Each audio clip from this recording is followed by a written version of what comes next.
Ene phakaza Lusifo kukhona Vincent Chituka. Kufuneka hayi sentsho kushiye ubhaka lo hayi lobhaka Vincent umna ifumla ngathiwa mina ba uthuma abantu uthuma uRuss okanye uVincent ngathuma uVincent hayi bahlala uThamakaSJ uthini uThamakaSJ not Evan Roos yima ThamakaSJ kuze bahlaleni bahlale if kuthiwa uthuma abani kule 2027 World Cup Evan Roos oh bani nomntana Evan Roos Vincent Chituka Jonga uVincent Chituka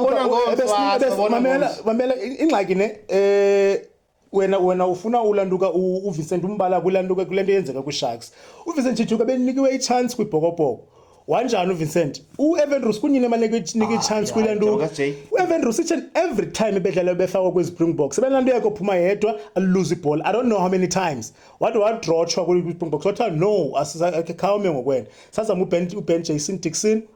Dixon khona nazi fouls nje kwathiwa but akho out kwilanduka yeSpringboks uzukuyifold yeSpringboks uzophinda ubuye nyani uBen Jason usabuild ilanduka yakhe uEvan Roos solo ke banayo each and every season lando kuthiwa Evan Roos urate I don't know isizini zingaphi kwakhala ngoEvan Roos kuthiwa Evan Roos urate Evan Roos makazi fika kuBhokobhoko enza lo yakhe aphume yedwa uthatha ibhola kubuywe ngathi each and every season uVincent Chituka ukambuke into kachoko uVincent Chituka yakuva nje uphikisi yeah ThamakaSJ ndokubuza umbuzo yeah phofu ndikwenzele example okay bekhina kwenzele example earlier on okay yabona Evan Roos yeah le season thetha ngayo